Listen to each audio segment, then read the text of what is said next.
किस तरह के मरीज सबसे ज्यादा आपके पास आते हैं? आजकल जो हमारे पास आ रहे हैं सबसे ज़्यादा युवा पीढ़ी हमारे पास बहुत ज़्यादा आ रही है। अगर हम आज देखें तो एवरी थर्ड किसी न किसी बंदे को स्टोन्स हैं। इसमें एक बहुत चीज़ स्ट्रेस का भी बहुत होता है। स्ट्रेस और किडनी में कनेक्शन बहुत बहुत ज़्यादा कनेक्शन है। मेंटल स्ट्रेस की अगर हम बात करते हैं तो इसमें बेसिकली इससे हमारे कई सिस्टम्स अफेक्ट होते हैं। आई एम श्योर इसके बहुत सारे रीजंस होंगे। किडनी के अंदर कुछ गांठें होती हैं जो सिस्ट होती है, तो आपको ये पता चल गया है कि ये खाना मेरे लिए नहीं बना है। धीरे धीरे आपको उस चीज़ की क्रेविंग ही खत्म हो जाती है। हमारे देश में जितना महत्व आस्था का है उतना ही विज्ञान का भी है।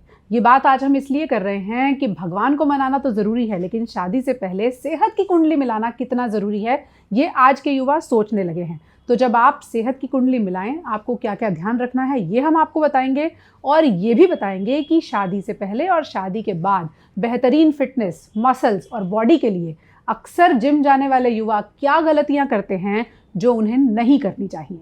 इन सभी सवालों के जवाब के साथ हमारे साथ हैं डॉक्टर अतुल अग्रवाल, जो कि एंड्रोलॉजिस्ट हैं, यूरोलॉजिस्ट हैं और किडनी ट्रांसप्लांट सर्जन हैं। द्वारका में इनका अपना सेटअप है। डॉक्टर साहब, किस तरह के मरीज़ सबसे ज़्यादा आपके पास आते हैं, जो कॉमन प्रॉब्लम्स लेकर आते हैं? Thank you for inviting me for this show. सबसे पहले तो जो मैं बताना चाहता हूँ कि आजकल जो हमारे पास आ रहे हैं सबसे ज़्यादा युवा पीढ़ी हमारे पास बहुत ज़्यादा आ रही है, और इनके पास बहुत अलग अलग टाइप की प्रॉब्लम्स लेकर आ रहे हैं, जिसमें सबसे ज़्यादा जो गलत तरीके से इनका जो खान पान होता है उसकी वजह से इनको किडनी रिलेटेड जो प्रॉब्लम्स हो रही हैं, या जैसे मैं कहूँ कि इनफर्टिलिटी हो रही है या इम्पोर्टेंस हो रही है। इम्पोर्टेंस यंगस्टर्स में बहुत ज़्यादा मैं आपको बात करना चाहूँगा कि 20 से 30 साल वाले जो एज ग्रुप है, या 20 to 35 ईयर्स वाले एज ग्रुप में ये बहुत ज़्यादा कॉमन मैं देख रहा हूँ, जो पिछले 7 से 8 साल या 10 साल के अंदर ये बढ़ता ही चला जा रहा है। आई एम श्योर इसके बहुत सारे रीजंस होंगे, लेकिन अगर हम एक मेजर फैक्टर पूछें कि इस एज ग्रुप में इम्पोटेंसी, इनफर्टिलिटी, इसका क्या रीज़न है?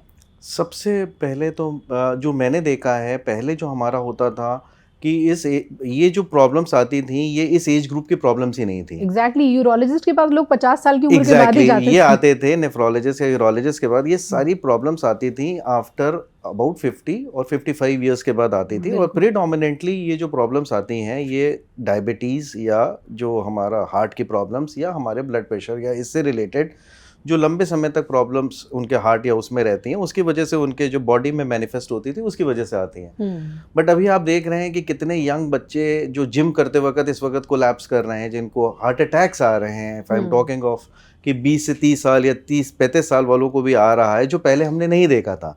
अगेन ये this is because of the lifestyle जो उनके अंदर वो अडॉप्ट कर रहे हैं, जिसकी वजह से हमारा जो हेल्थ सिस्टम है एक ऐसे मेजरली शिफ्ट की तरफ जा रहा है जो कि अच्छा नहीं माना जा रहा है। मेरे को नहीं लग रहा है कि यूथ हमारा एक सही डायरेक्शन में जा रहा है। जी, जो बात आपने कही, जो यंगस्टर्स अभी जिम जा रहे हैं उनको ये लगता है कि हम तो हेल्थ बनाने जा रहे हैं, तो क्या कुछ ऐसी गलतियां करते हैं जिम में जिसकी वजह से डॉक्टर के पास पहुंचना पड़ जाता है उन्हें?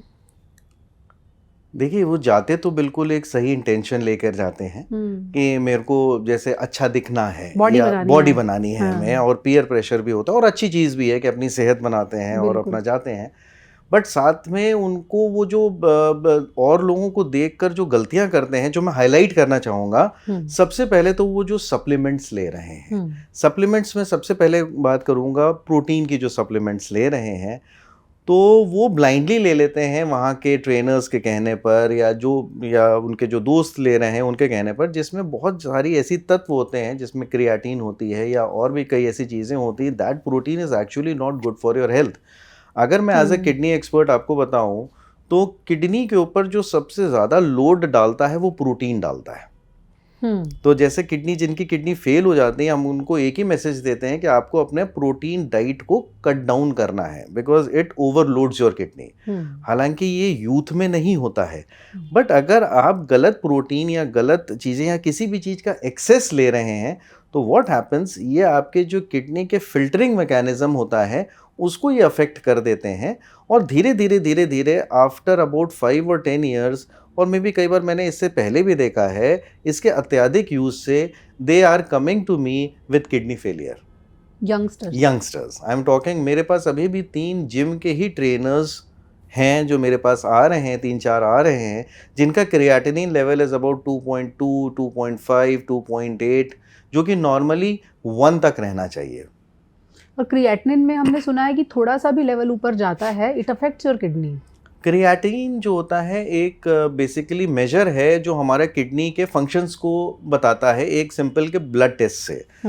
नॉर्मली अगर हमारा क्रिएटिनिन इज़ 1.0 और अगर ये 2.0 तक हो जाता है तो आप ये मान के चलिए कि आपकी दोनों किडनीज 50% कम काम करने लगी हैं। Yes, it is 50%। जो लोगों को लगता है नहीं थोड़ा सा मेरा बढ़ा है, इससे मेरे को कुछ नहीं फर्क पड़ेगा। एक्चुअली लोग बाकी लेवल्स के हिसाब से क्रिएटिनिन को भी देखते हैं कि कोलेस्ट्रॉल 10-20 नंबर ज्यादा है तो क्रिएटिनिन तो एक ही नंबर ज्यादा है, उससे तो कुछ फर्क पड़ता नहीं है। और वो एक डाउनवर्ड स्पाइरल पे चलने लगता है। वो फिर धीरे धीरे बढ़ते जैसे ही 4 या 5 तक आ जाता है, पेशेंट डायलिसिस डिपेंडेंट हो जाता है।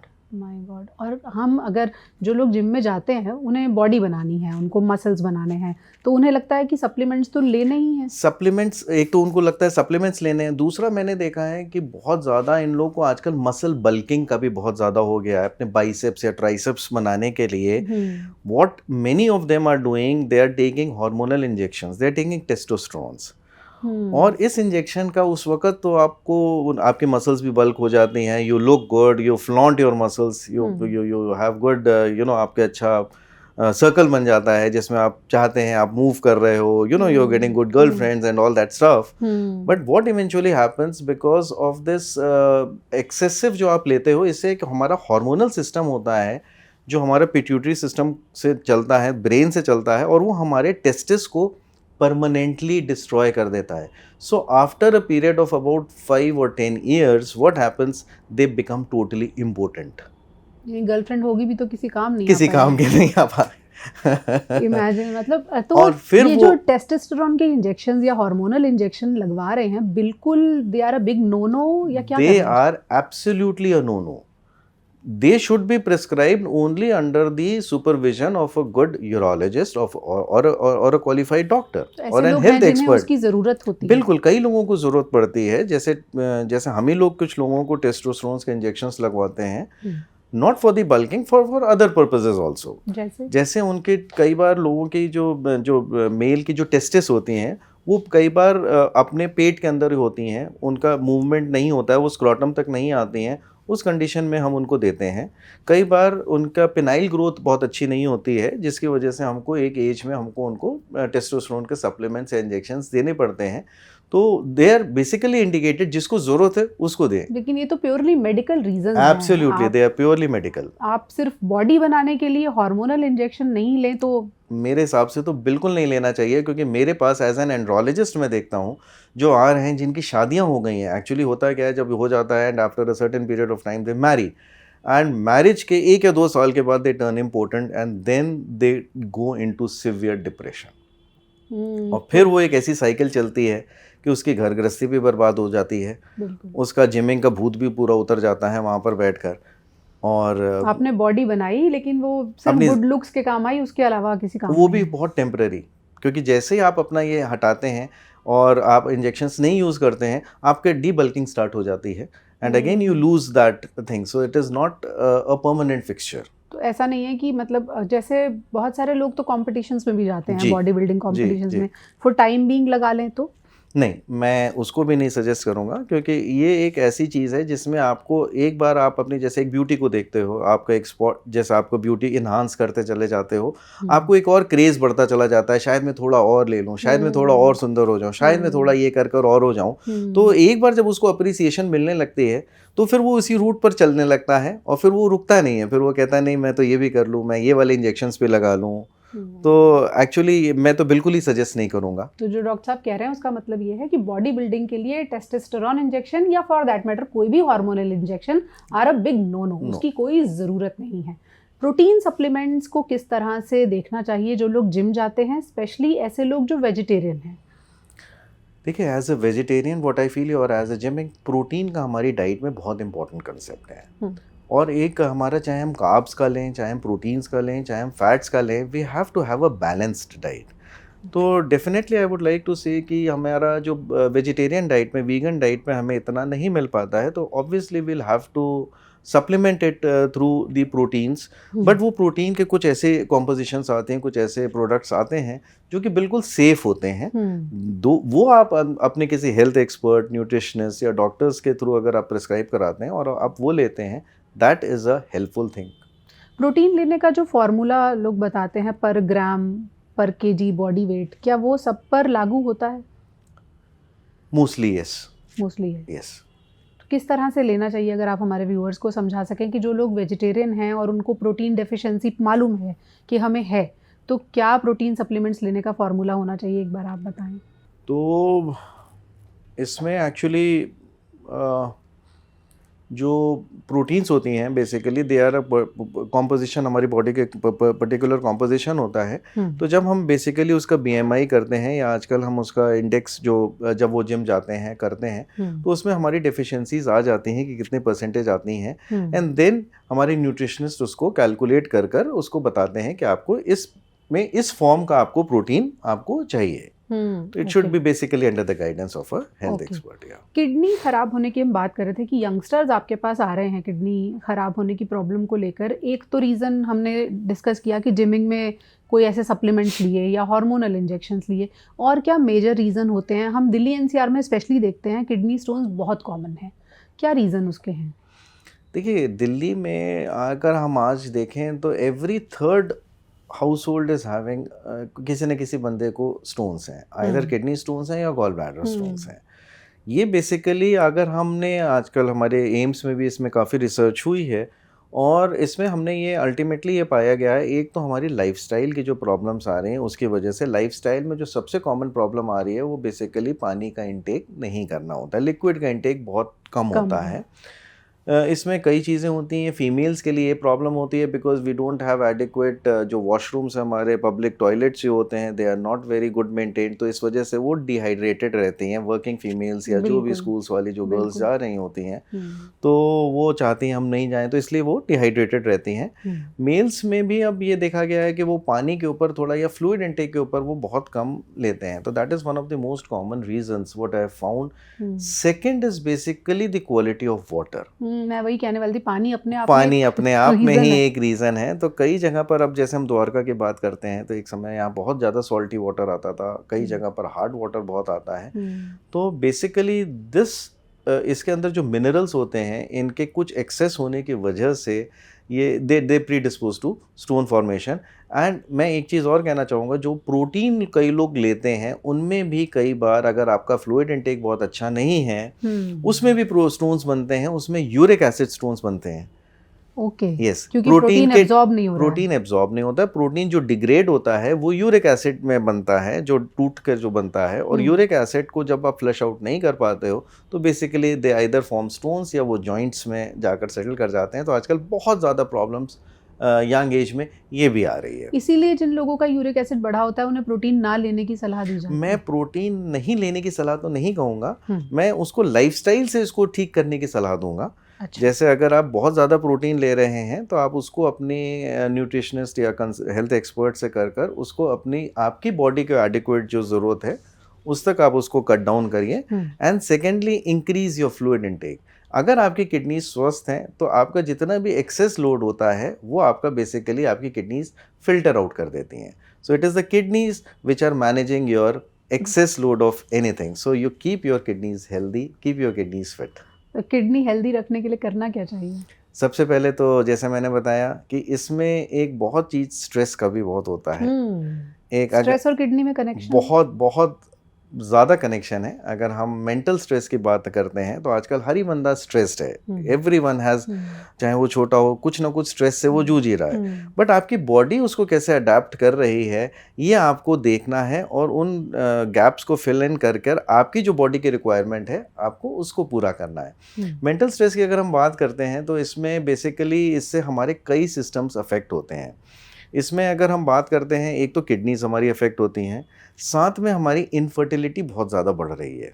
इनफर्टिलिटी मतलब जो हमारे बच्चे नहीं हो रहे हैं, जो यंग कपल्स के या जो मैरिड कपल्स के बच्चे नहीं हो पा रहे हैं, उसमें इसका बहुत बड़ा रोल है।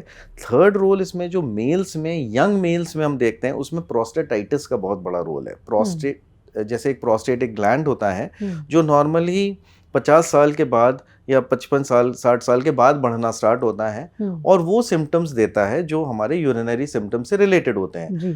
आजकल मैं देख रहा हूँ 30, 35, 25, 40 साल के जो बंदे होते हैं उनको एग्जैक्टली वही सिम्टम्स हो रहे हैं जो 55 और 60 वाले बंदों को हो रहे हैं, बिल्कुल सेम सिम्टम्स हो रहे हैं। अब इस एज में प्रोस्टेट नहीं बढ़ता है बट प्रोस्टेटाइटिस मतलब उसकी सूजन हो जाती है जिसकी वजह से इन्फ्लेमेशन हो जाता है, जिसकी वजह से वो वही सिम्टम्स देता है and that is directly related to the mental stress. तो जो मेल्स आपको सुन रहे होंगे, क्या सिम्टम्स हैं जो उनको देखकर थोड़ा अलर्ट होना चाहिए कि ये प्रोस्टेट से रिलेटेड भी हो सकते हैं? बिल्कुल।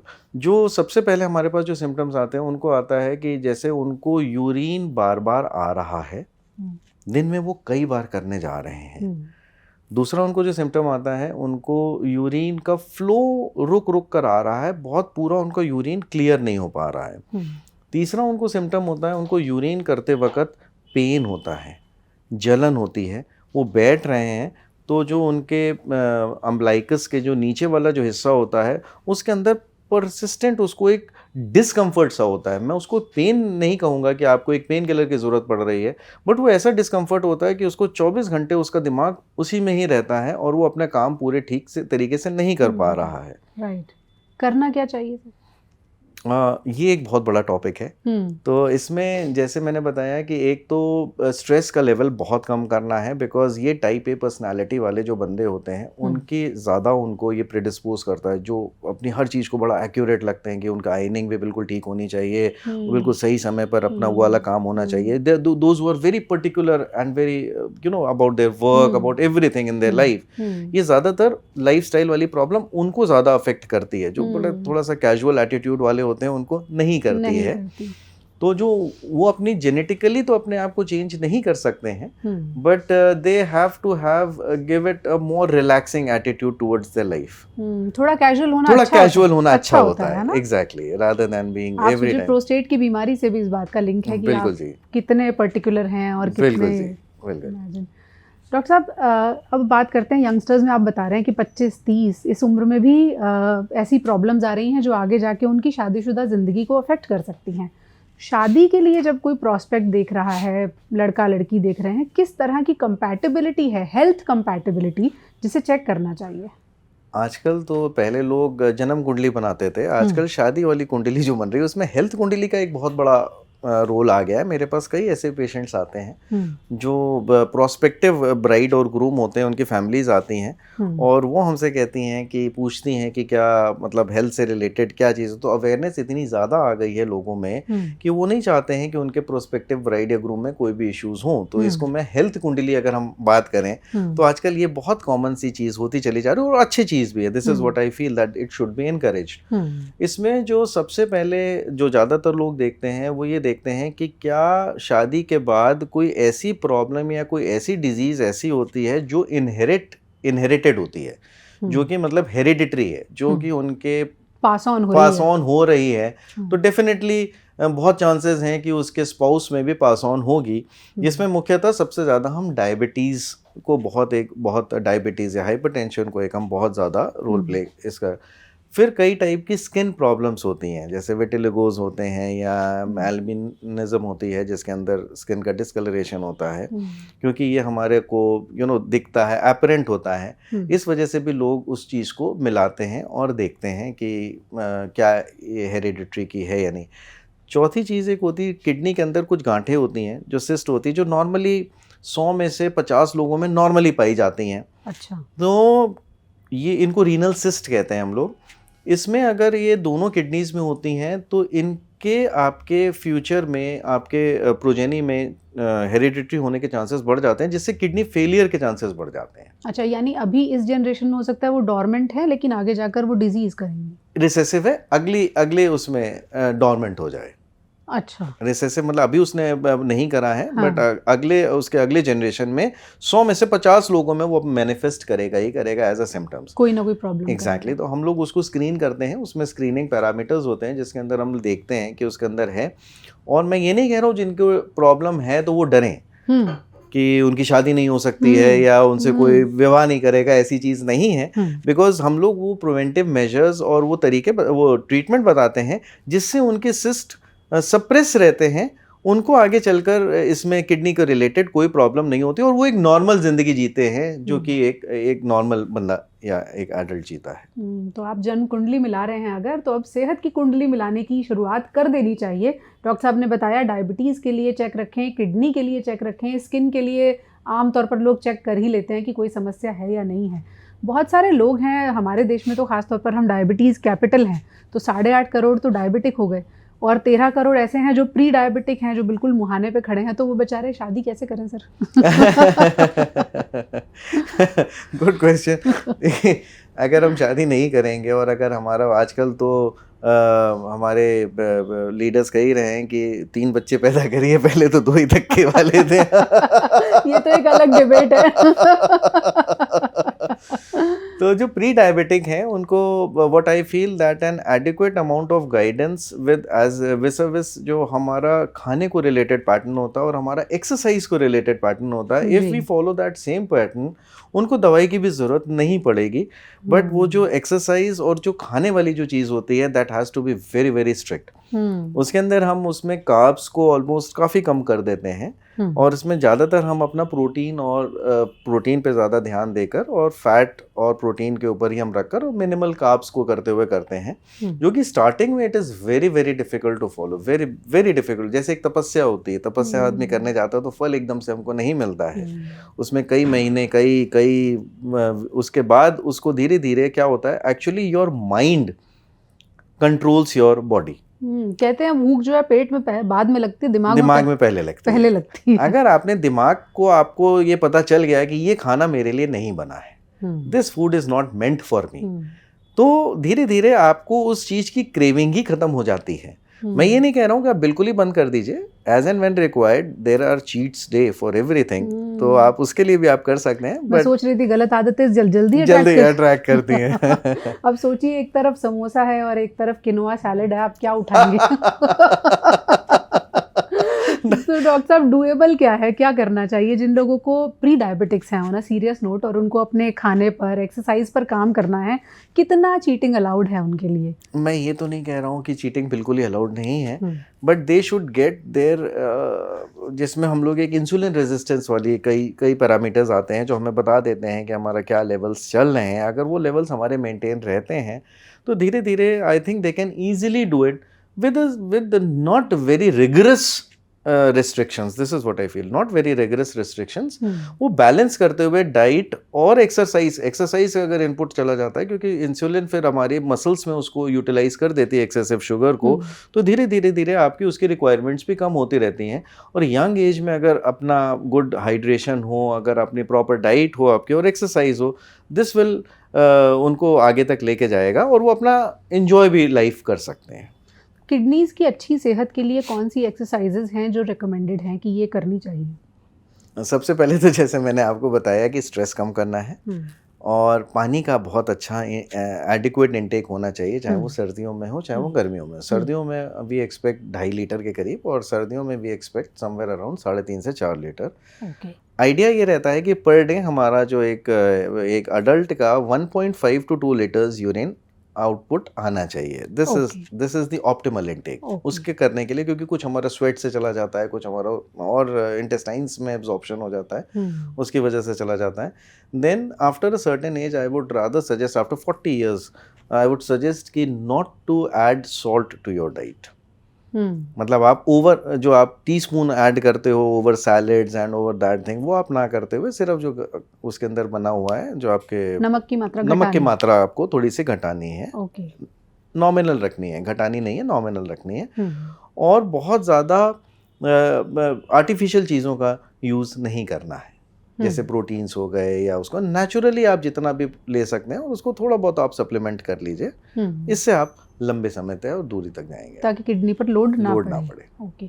हमने देखा है डॉक्टर साहब, जो पेशेंट हॉस्पिटल में हैं, बहुत बीमार होते हैं, उनका अक्सर किडनी फंक्शन बार बार चेक किया जाता है।